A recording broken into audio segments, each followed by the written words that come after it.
Salut. Alors aujourd'hui, on reprend les terres à tournesol.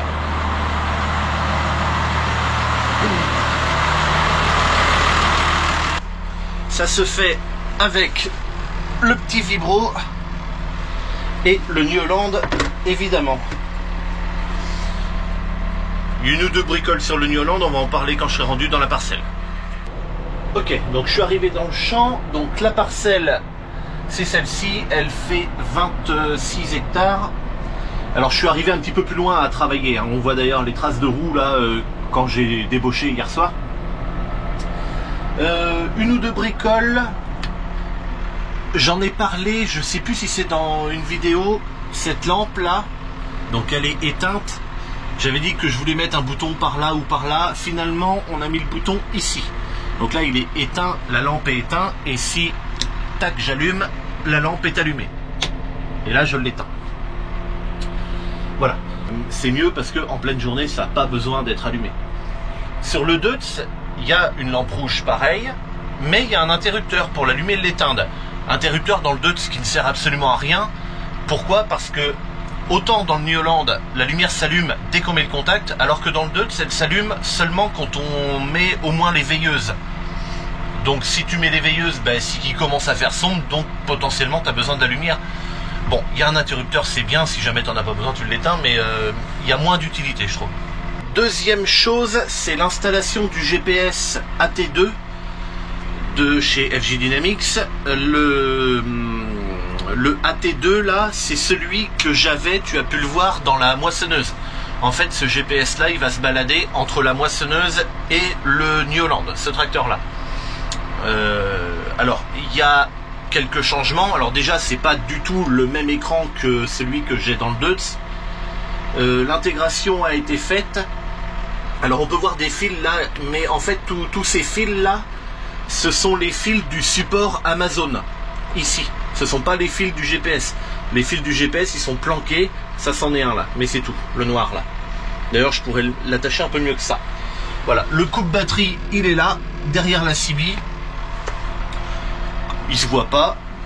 Et puis c'est tout. Je me souviens que sur le volant, ça m'avait été fait la remarque, parce que sur la T1, c'est une gaine Hanley qui vient jusque là à peu près, et le reste c'était du scotch. J'avais compris la démarche de FJ Dynamics, c'était que la gaine Hanley ne peut pas faire de virage très serré. Donc pour pouvoir planquer le fil, pour pouvoir faire tourner le fil dès la prise, ils avaient choisi l'option de mettre un genre de scotch pour relier la gaine à la prise. Aujourd'hui c'est terminé, maintenant c'est de la gaine tressée qui vient jusqu'à un moulage thermoformé ici, jusqu'à la prise. Les vis pour visser la prise sont plus jolies également. Bon, ça c'est de la bricole, mais ça a le mérite d'exister. L'intégration de mon volant est parfaitement réussie, le fil rentre là, et terminé. On voit rien du tout, et le volant est parfaitement rigide. Donc ça c'est bien. C'est Fournial qui est venu installer le GPS dans le tracteur.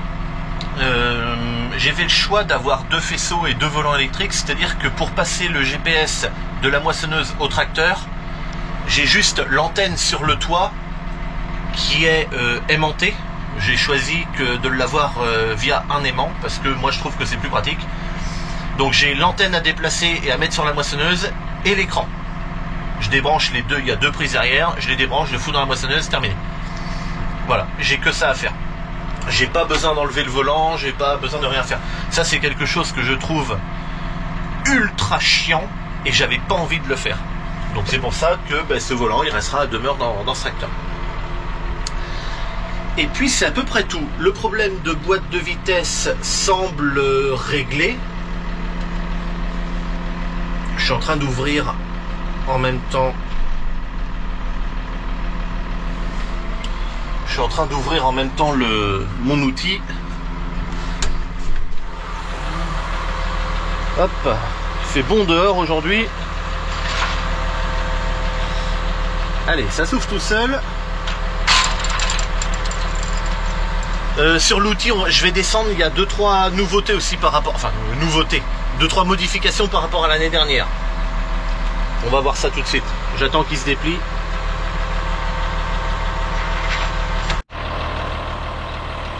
Alors, par rapport à l'année dernière, j'ai acheté des roues comme ça. Donc, il y en a 4. Elles se règlent via cette petite poignée. Mais bon, en vrai, une fois que c'est réglé, tu touches plus. Donc, 2 sur le châssis principal et 1 par extension.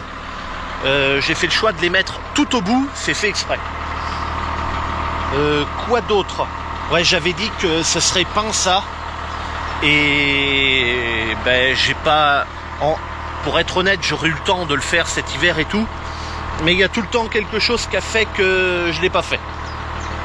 Si je veux le dire comme ça, c'est-à-dire que ben, il y a eu beaucoup de moments, c'était humide, et on sait très bien que faire de la peinture quand c'est humide, ben, c'est pas bon. Et puis après, il y a aussi beaucoup de moments où tout simplement je n'y pensais pas, et puis voilà, j'ai oublié, et puis ça a passé à l'as comme ça. Une ou deux bricoles, des renforcements par exemple, j'ai soudé cette espèce de gros fer carré là, parce que là ça fait partie ici du châssis, alors que cette barre là à côté, c'est celle qui se relève. Et en fait en mettant ça, ça le maintient là, tu vois, en arrière, pour ne pas que l'extension ait tendance à se tordre et partir en arrière. Donc on a fait ça là, et j'ai soudé la même chose devant là. Ici. Je sais plus si c'était fait l'année dernière, ces grandes barres de renfort derrière et ici là, pour rigidifier, parce que c'est pas de la ferraille très épaisse.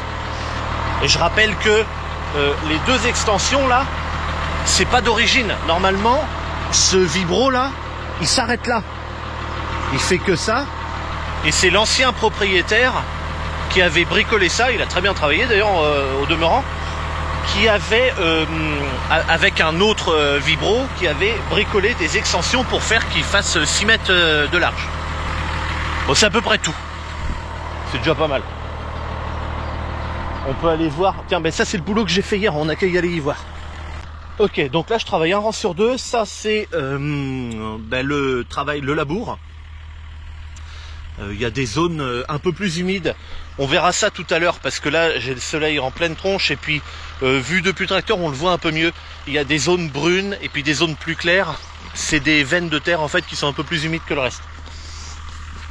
Bon, voilà ce que ça donne en fait, sorti de... Voilà, je travaille, tu vois, cette profondeur là plus ou moins. Ça me laisse quelques mottes, mais en vrai je m'en fous un peu des mottes, parce que je vais... ce que je veux faire, et que je veux faire même à l'avenir, c'est ouvrir les terres à tournesol avec ça. Ensuite, généralement, ce que je fais, c'est que j'y passe un coup de rouleau, parce que malgré le fait qu'on ait eu un hiver très humide et tout, l'eau passée ne servira pas à grand chose dans le futur. Donc, si on a un printemps sec, toute l'eau qui a tombé de l'hiver, elle servira à rien, elle sera plus là. Donc souvent de fois il y a un roulage pour garder au maximum l'humidité et la fraîcheur. Ensuite sur le roulage, j'y fais les engrais de fond avec le Newland et les pendeurs de mon voisin, les pendeurs Rock. Et puis allez, 2 jours avant de semer peut-être, je fais un herbicide racinaire. Et ensuite il est enfoui avec, et c'est lui qui va me faire ma préparation de semis, mon lit de semences en fait, avec le 4-os, donc le déchômeur à disque, parce que lui il est quand même, le 4-os est quand même vraiment très performant pour faire une préparation de semis, notamment avec son rouleau matrix à l'arrière. Voilà ce que j'aime bien. Alors on verra peut-être tout à l'heure, mais ma petite herse que j'ai derrière à 2 rangées dedans là, elle n'est pas très performante cette herse là, honnêtement. Ça évite les sillons peut-être, ouais. Elle a quand même l'avantage, c'est que par exemple tu vois ça là, il reste de temps en temps une touffe comme ça là. Bon ça n'a pas crevé du tout, hein. Là on peut remarquer c'est tout jaune là. Ça c'est des herbes qui ont crevé, mais celui-là a pas crevé. Et donc en fait quand le déchômeur va passer dedans, ben, il va arracher ça. Et la herse derrière elle mérite au moins de prendre la motte de terre avec les racines et tout là, et de la retourner pour lui foutre les racines en l'air, pour aider à crever. Ça au moins se mérite là, et c'est bien, c'est vraiment bien. Par contre niveau brisage des mottes, non, ça sert à rien. Ma vieille herse que j'ai derrière mon vieux piocheur est très performante pour ça, par exemple. Mais là, il y a 2 rangées de petites dents, alors que la mienne, elle a 6 rangées de dents. Il me semble qu'il y en a 6. Donc voilà. Là, c'est un peu plus vert. Putain, on le voit bien avec le soleil. C'est les 2 coups de charrue qui arrivaient comme ça, puis la chinte qui a été faite. Forcément, ben, ce qui était là, ça a été labouré, et quand tu fais la chinte, ben, c'est relabouré, donc finalement, ben, ça remet à l'endroit, quoi. Allez, c'est parti. Maintenant, le tracteur a tourné un peu. Je le laisse tourner parce que, ben, tu vois, mon bâtiment, il est là. Je suis vraiment tout près de la ferme. Et je voulais que le tracteur tourne un petit peu avant de forcer, quoi. Regarde, là, je vais te faire voir aussi ça. C'est un caillou. Je sais pas comment il est arrivé là. Il a un trou comme ça. Alors, ben, ça a forcé sur la dent, évidemment, hein. Mais j'arrive plus à le sortir. Bon, ça fait rien, un coup de marteau ou 2, je le pète et puis c'est bon, mais... Alors, une bricole ou 2 sur le tracteur. Quand je travaille comme ça, là, j'ai baissé l'outil avec cette molette-là à 80% environ. C'est écrit là, je sais pas si on voit quelque chose. Voilà, 81. Et puis, ah ben tiens, faut que j'augmente. Hop, ça je le mets sur 4. En fait, ça c'est la vitesse à laquelle il descend. Si je le mets sur 1, tu vois, regarde, il descend tout doucement. Et si je le mets, admettons, à fond, allez. Voilà, tu vois, il a descendu bien plus vite. Donc moi je le mets sur 4. Et ensuite il y a une fonction, hop, blocage ici. Ça c'est la fonction route. Quand il est bloqué, je peux appuyer, il descend plus. Voilà, donc là je le mets sur 4. Non seulement il descend plus, mais en plus tu as une fonction amortisseur. C'est-à-dire que là, si je le mets à fond, donc à 100%, je mets le blocage, il va rester à 100, mais dès que je vais commencer à rouler, il va redescendre à 90%. Et puis quand tu as des bosses, il va osciller un petit peu, faire un semblant de suspension, quoi. 4 roues motrices. Là je suis en 3e, je me mettrai en 4e après. De toute façon tu vas voir, je roule pas très vite. Hop, voilà, là je viens de m'engager sur ma ligne. Donc le tracteur est parti chercher. Enregistrement. Je baisse. Voilà, donc là j'accélère pas beaucoup avant d'être au moins passé le passage de la chinte là.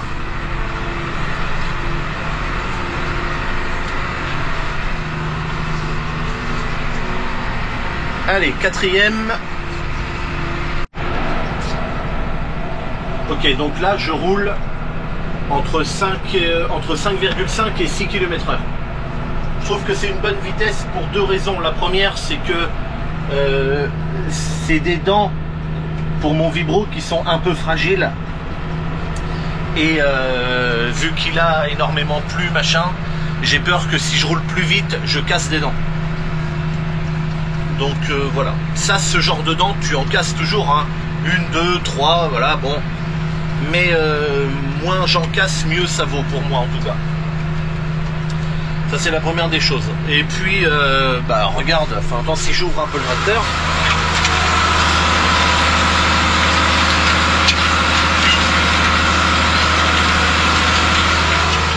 Tu vois, ça va, hein, c'est une bonne vitesse, ça circule bien dedans et tout.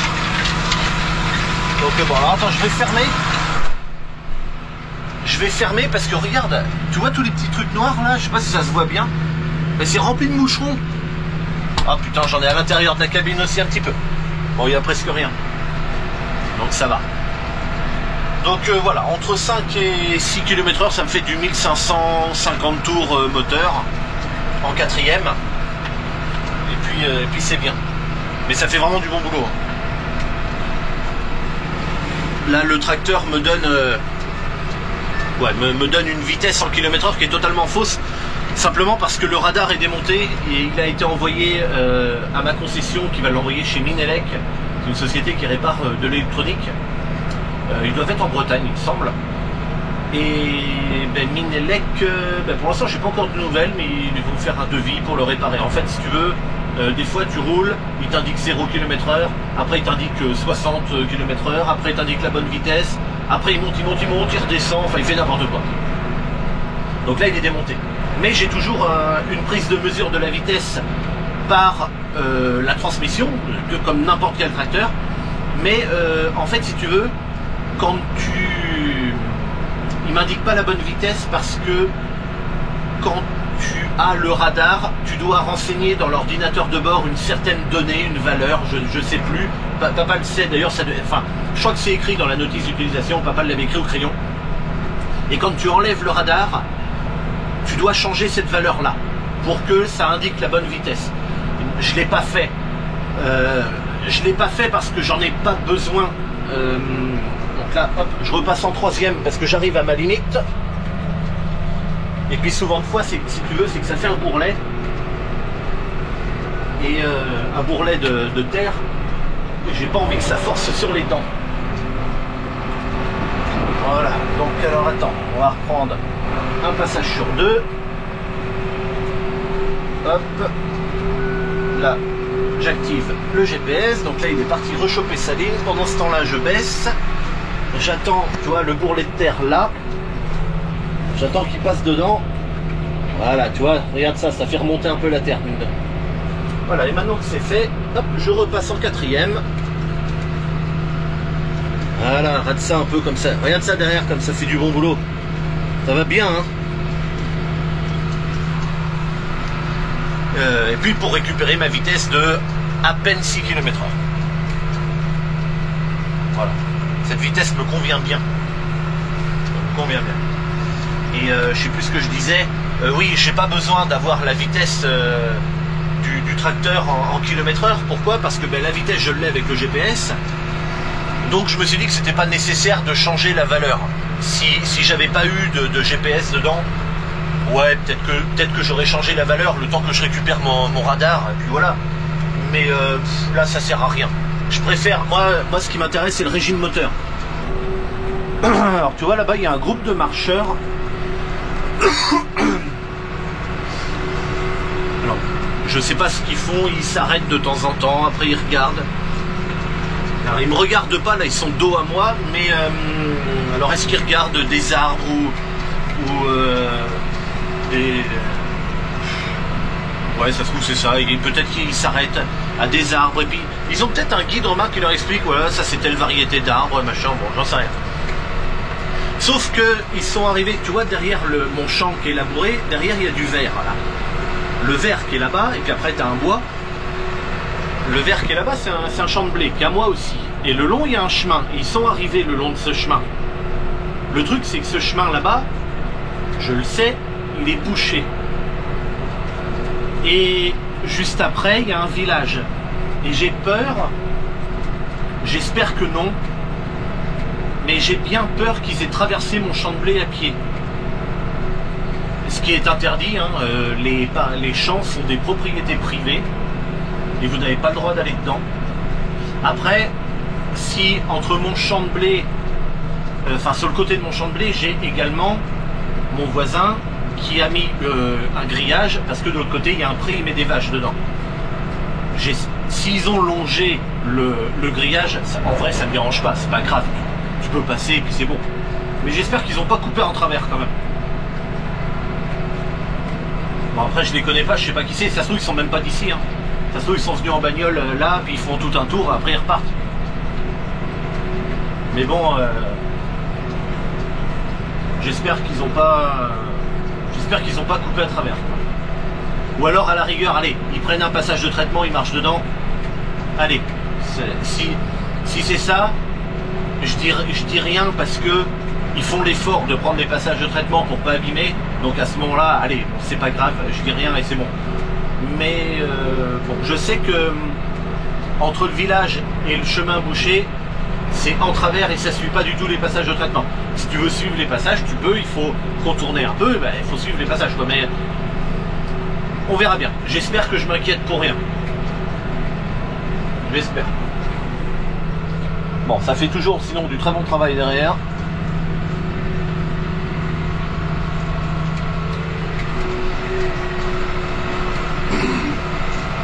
GPS est assez précis, on peut le voir ici, 0,0. Et tu vois, ça bouge pas beaucoup, hein. Il est vraiment calé sur sa ligne. Alors des fois, tu as 1-2 cm, puis hop, ça revient à 0. Alors ce qui est bien avec ce nouveau système AT2 là, c'est que tu n'as plus, la boîte IMU à mettre dans le tracteur. Avec la T1, Julien de Evomat qui était venu me l'installer, il a dû ouvrir la console pour mettre à l'intérieur, pour que ce soit planqué, hein, une petite boîte qui s'appelle IMU, et c'est elle qui fait l'inclinaison du tracteur et tout ça. Là maintenant, avec ce système AT2, tout est dans l'antenne. Donc en fait, tu as l'écran, l'antenne, le volant. Terminé. Tu n'as que ça. Puisque la carte SIM et le modem sont intégrés à l'écran. Ça se met... alors attends, je suis en train de faire n'importe quoi. Ça se met par ici, là. Hop, voilà, sur le côté, là. Tu vois, la carte SIM, elle se met là. Tu dévisses avec un petit tournevis. Et puis ici, et puis derrière, c'est un petit cache en plastique. Dessus, c'est une prise USB-C. Et c'est pour... parfois... je l'avais déjà fait voir avec AT1, parce qu'il y a la même chose sur AT1. La partie pour mettre la carte SIM, puis après les deux ports USB-C, qui s'appellent T1 et T2. Et ça, c'est pour quand je branche mon ordinateur portable dessus, quand je dois faire des rétroversions, en fait, revenir en arrière, quand je fais des tests pour FJ Dynamics sur des versions qui ne sont pas sorties, qui sont encore à l'essai, qui sont généralement, pas tout le temps, mais généralement qui ont un petit bug, un petit machin. Et après, si tu veux, c'est que chez FJ Dynamics, ils peuvent te faire évoluer en version. Il suffit de demander, hein, mettre à jour les boîtiers, et ça se fait. Mais par contre, tu ne peux pas revenir en arrière. C'est-à-dire que si tu as une version, tu peux que monter, mais tu ne peux jamais revenir en arrière. Pour revenir en arrière, il faut un logiciel spécial, un ordinateur portable, se brancher dessus, et puis avoir la version... Enfin bon, bref. Je l'avais fait voir dans une vidéo une fois. Là, je m'arrête parce que je vais sortir une branche.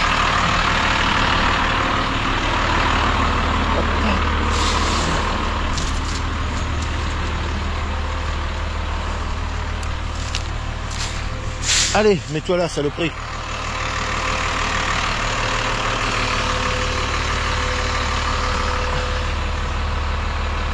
Cette dent là, elle est tordue. Ah non, je sais pourquoi.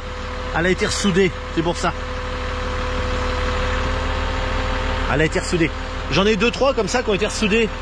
Celle-ci, bah, tu vois, la dent a été soudée par-dessus l'autre. Ça fonctionne bien quand même. Et j'en ai une autre, tiens, bah, c'est celle-là. Mais ah non, bah attends, je vais te le faire voir sur celle-là. C'est plus parlant. Tu vois, celle-ci et celle-là, elles ont pété. Et donc, ça c'est pas moi hein, qui l'ai fait. C'est l'ancien propriétaire qui avait bricolé ça comme ça. Il ressoude un bout. Donc il ressoude les deux là, mais en même temps il met ça pour que ça conserve un peu de souplesse. Alors c'est peut-être un peu moins souple peut-être que les autres dents, et encore j'en suis même pas sûr. Mais ça m'a donné quand même une bonne idée. Donc si jamais je casse une dent et que je vois que je peux la récupérer surtout, ben, j'essaierai moi aussi de souder comme ça avec un autre bout de dent qui traîne à la maison, qui est cassé aussi. Prendre dans le galbe là et ressouder. Mais pour l'instant j'ai pas eu l'occasion de le faire. Mais je vais essayer. T'as rien, je vais te faire voir un truc aussi. Tu vois les mottes comme ça, et en fait elles se brisent assez facilement.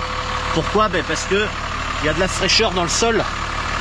Et c'est d'ailleurs pour ça que là je vais pas la briser parce qu'il y a un ver de terre dedans, petit mignon. Je veux pas qu'il se fasse manger par les bestioles. Mais c'est pour ça d'ailleurs que ça travaille si bien ça là, dans les parties, tu vois, un peu sombres, là, qui sont un peu plus humides. Et puis dans les parties du champ qui sont un petit peu plus sèches, ça laisse des mottes. Mais c'est pas très grave parce que là j'ai quelques jours de beau temps qui va me permettre largement de travailler ma parcelle. Et ensuite ils annoncent un petit peu de pluie. Alors ça va être bien parce que la pluie qui va tomber va finir de délayer les mottes. Et après, je sais pas quand est-ce que je vais y passer un coup de rouleau, si c'est avant ou après la pluie. Donc je pense que ça peut faire du bon travail. Alors tu vois, ça je voulais te le faire voir tout à l'heure. Toi, on est dans une partie plus brune et toi devant tu as une bande claire. Et puis après, alors je sais pas si ça se voit bien, mais tu as encore une autre zone brune. Bon, les zones brunes sont les zones un peu plus humides, les zones claires un peu plus sèches évidemment. La différence c'est que hier j'ai pas pris ma caméra et ça m'aurait plu de te faire voir un truc, un ancien chemin. Putain, si on le voit. Bon, j'éteins, je rallume dès que j'y suis rendu, c'est juste là devant. Hop, voilà, je viens de m'arrêter. Donc tu vois devant, on le voit bien, cette bande claire qui traverse. Bon, alors ça a été travaillé un rang sur deux, mais on le voit, tu vois, c'est sombre là, puis là c'est clair, et puis après ça redevient sombre juste derrière. Et cette bande claire, elle traverse comme ça, elle passe devant mon tracteur, et elle va en fait jusque là où il y a plus ou moins mon doigt. En fait ça, c'est un ancien chemin qui traversait le champ. Et d'ailleurs, on le voit bien, c'est pas tout à fait la même terre. La terre est plus claire, plus moteuse un peu. Et surtout, on retrouve toute une bande de cailloux qui traversent le champ comme ça. Et c'est un ancien chemin qui partait de ce coin-là. En fait, là, il y avait un chemin, mais il n'existe plus. C'est une haie maintenant. Et ça traversait là. Et ça allait jusqu'à l'autre bout, par là, vers où il y a mon doigt, là. Là-bas il y avait un carrefour avec plusieurs chemins qui existent toujours pour le coup là-bas, et ça traversait comme ça. Après dans cette parcelle là qui fait 26 hectares, il y avait peut-être 25 ou 30 parcelles, parce que souvent de fois tu avais des parcelles de moins d'1 hectare. Enfin j'en sais rien, ça se trouve je dis n'importe quoi, mais il y avait des champs un peu partout ici, et les parcelles ont été agrandies au moment du remembrement. Mais moi j'étais trop petit moi, parce que quand il y a eu le moment du remembrement, en tout cas dans mon secteur là, moi j'étais pas vieux, parce que je sais même pas si j'avais 10 ans.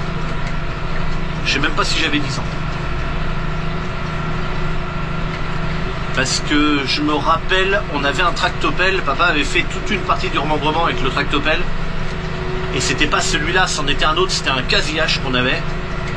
Mais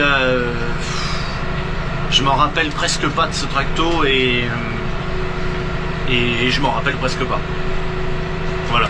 Donc je suis même pas sûr que j'avais 10 ans quand ça s'est fait le remembrement. Bon voilà, c'était ça que je voulais te faire voir. Mais il y avait des chemins aussi partout à droite à gauche, hein, évidemment, pour accéder aux parcelles. Donc des fois, j'ai des zones qui sont comme ça, nickel. Et puis après, là, tu vois, ici, tu as une petite zone claire, là. Il y a quelques cailloux, là. Alors peut-être qu'ici, il y avait un petit chemin ou un petit bout de machin.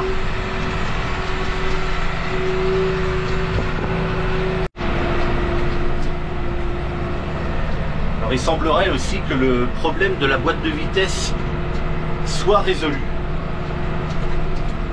Tant mieux.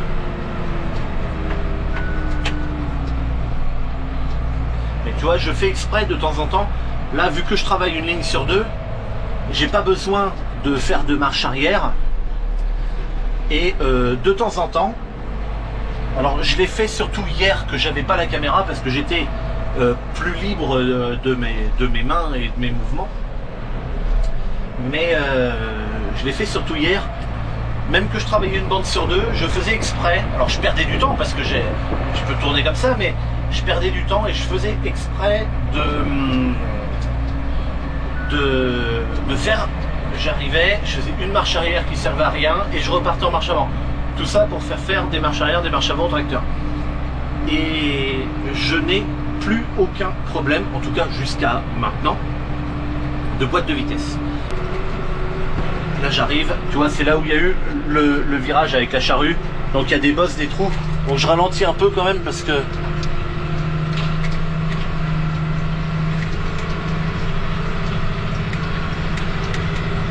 Ok. Allez, on se remet en quatrième.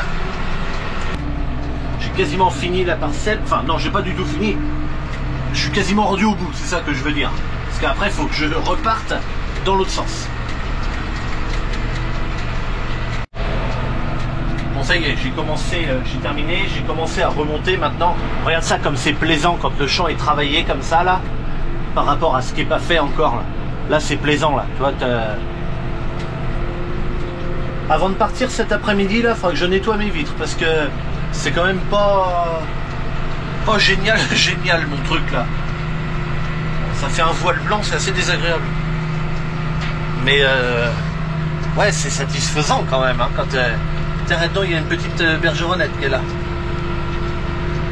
Ça se voit qu'on est au printemps, là, les petits oiseaux comme ça, comme les bergeronnettes ou les petits vanneaux, les petits machins comme ça vont venir autour des tracteurs, là.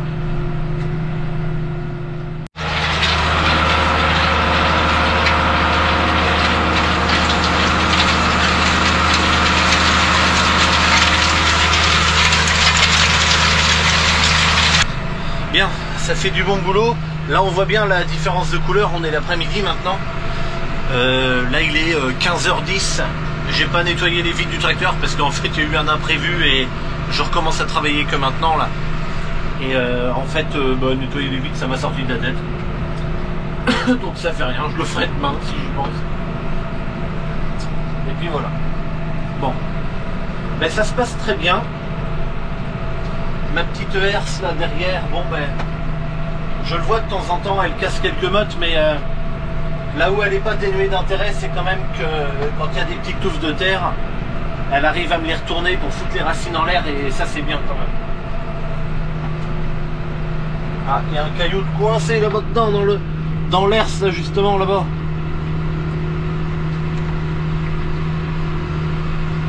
Il va falloir que je m'arrête. Ah non c'est bon, il est parti. Voilà, c'est pour ça, des fois j'attends un peu. Parce que comme les herses, elles sont libres en fait, des fois il suffit qu'il y ait un autre caillou, un petit bout de terre qui arrive, hop, ça lève un peu, puis ça arrive souvent, ça se décoince tout le temps tout seul. Non, pas tout le temps, souvent, je viens de dire. Et donc voilà, c'est pour ça que j'attendais un peu avant de m'arrêter.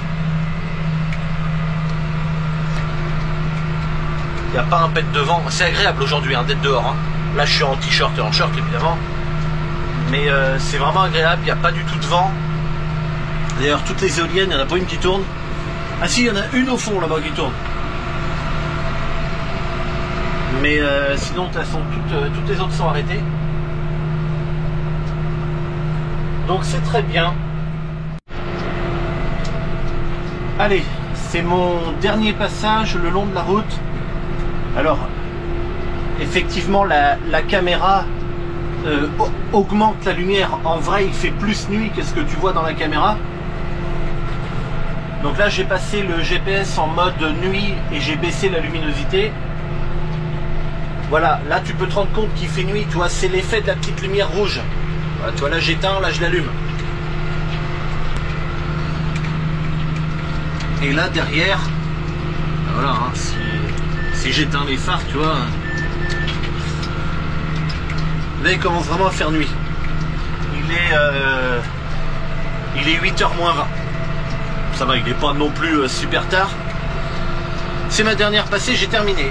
Demain, je vais dételer l'outil, je vais atteler le rouleau et je passe dans le champ pour rouler. Bon, rouler, ça ira bien plus vite, hein, parce que le terrain étant meuble, vu que l'outil a été passé, je pourrais rouler, j'en sais rien encore, mais j'essaierai de rouler peut-être aux alentours de un petit 10 km/h. Mon objectif, en fait, demain, ça sera de garder le frais dans ma parcelle. Bon, après, j'en ferai une autre vidéo de ça, donc je vais pas en parler maintenant. Le ciel là-bas, il est rouge. Ah, dans la caméra, ça semble plus orange. Et orange est très lumineux, alors qu'en réalité, c'est rouge foncé. Enfin, c'est orange foncé là. C'est signe de beau temps, il paraît, quand le ciel est rouge comme ça là. Enfin bon, allez, moi...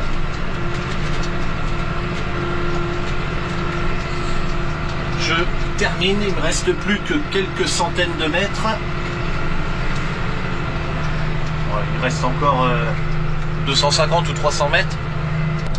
Bon, ben tu sais pas, moi je te dis à bientôt pour une prochaine. Salut!